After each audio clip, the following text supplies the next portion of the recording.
Well, there's baby Snuggles. Oh, you're expecting to have kittens again, huh? Oh, Snuggle Bears. This is my cat that I brought to town, and Snickers was okay with her until this cat hissed at her, and then that was the end of that. Right, sweetie? Oh, pee. So, and then most of the people probably will say, well, why are you fixing this old diesel here, this 7.3 IDI non-turbo? Well, there's a good reason. It's cheaper parts for that one. It's older, and it's just basically in good shape. Sure, it's got a lot of miles, but them IDIs are pretty reliable. They all have their issues, but we would like to keep one diesel pickup here, you know, to have something to do. So what is our main vehicle we use? This is it right here to tow everything on the farm. This is a 6-liter gas, got the second engine replaced in there about 6 years ago when we got it. 2500 heavy duty. It's that 07 new body style. And you know, like I said, it's got 330,000 miles on it. It runs like brand new. It's a good truck. We trust this thing anywhere. And everybody would be like, oh, I'm scared of the miles. Don't be scared of the miles. Actually, more miles seems like the better. It is starting to rust. Like I said, it's, you know, a farm truck. But this one here, we tow the header trailer for our combine, even our car trailer, a bunch of stuff, and this thing runs great. Now it does have little issues here and there, you know, but paint peeling. But this is what we use, and it's less maintenance. Diesels are so high in maintenance around here, it's just unbelievable and so expensive. We only paid like $5 grand for this truck here 6-7 years ago, and they were gonna junk it. Can you believe it? As good a shape as this thing was, well, it's rusting now, but paint wasn't coming out before. But they were gonna junk this. The engine was shot. It was, you know, the lifters went out after original engine at 310,000 miles on it. So we put a used engine in there, 160,000 mile engine, and runs like brand new. And we've put a lot of miles on this thing. And I tell you what, it's a good truck. I don't know why they want to junk it for. I mean, we've got a lot of use out of this truck. But like I said, I just rather invest money on a gas. And it looks dirty because it's a work truck, but this was a commercial vehicle, so you know, it's got a lot of rough abuse. And we still got this 2008 Honda Accord, and it runs fine. It's gonna need a little bit of work here and there, but this is a spare car, 234,000 miles, and like I said, it's does the job for what we need it for. It's just the doors are all smashed in, you can't roll the window down. AC, we got that fixed. The relay was just out, and yeah, like I said, it's basically a good, nice running car. If we need it, if I need it, it's there for me. And let's do an update on this. We've been talking it over, and I think we'll try to fix it and go another year with it if we can get by. It's gonna need some tires, some brakes, and some tarps and stuff like that. Nothing, well, it's maintenance, you know. It's, the engine is still good. It just needs, you know, work. So we've been thinking about this old girl here, and it's treated us fairly well, except that computer issue with it not starting. But it's old. It's 31 years old. I don't expect it to win a beauty contest. I know it's fading out, but it's been sitting here for 2 years. Hasn't been started since. I think a good, nice old start video, wouldn't it? I would think so. And this Volvo's still running good. Like I said, we just gotta get a new tarp for that and a windshield, and that's ready to go.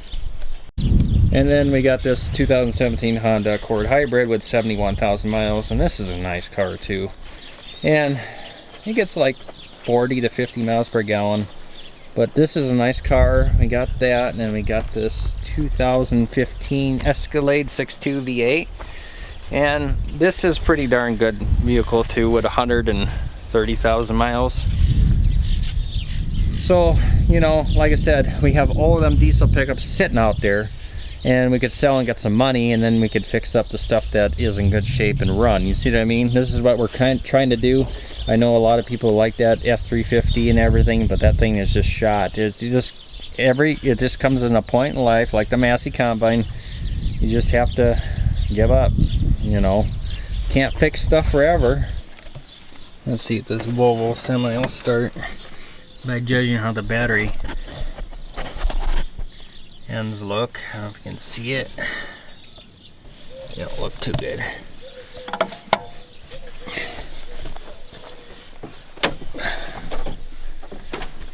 Let's see here.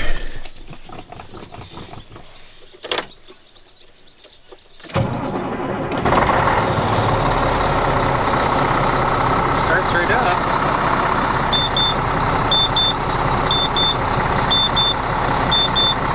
Should start it up and let it run for a while and charge the batteries, you know.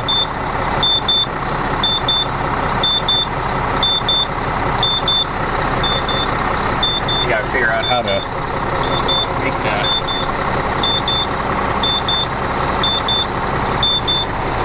thing idle up here. There we go.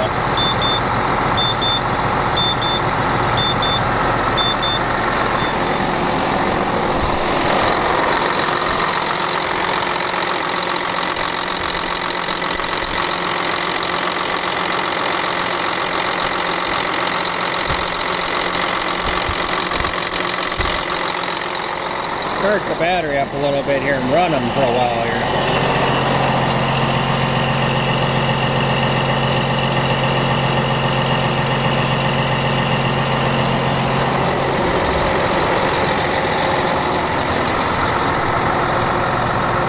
I thought I should start this up and run the battery. At least run it for a good half an hour. The thing's just sitting here. It should be ready by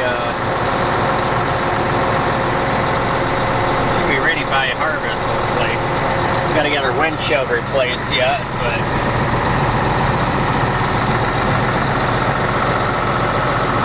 $606,000 miles. Yeah, 606,495.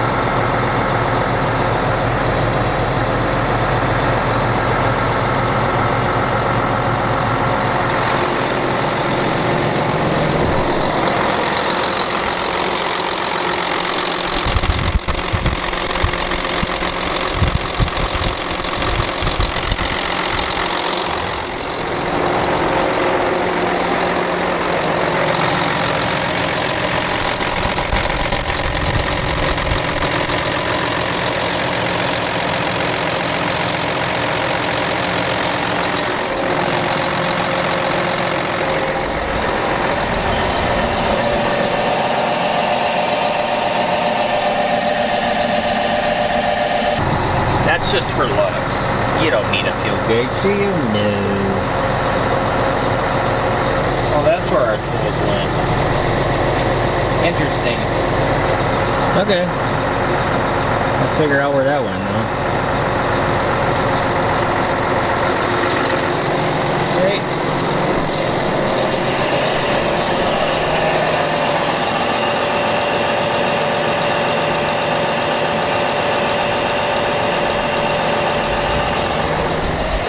Good running truck.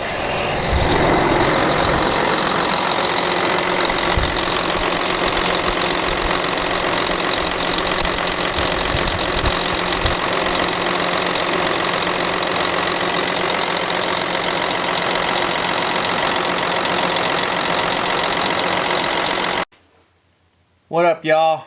Okay. How y'all doing? I kind of like that better. Anyway.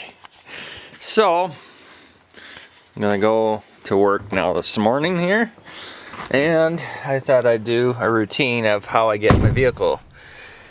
Since I made this wall here, or took this wall out for my pickup to go in, I can't open the driver's door, so I have to slide all the way across and get out the passenger door every day, and then get in here.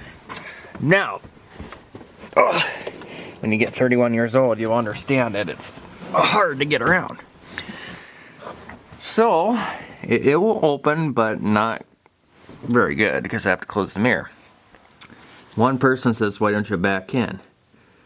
Let me get a backup camera first.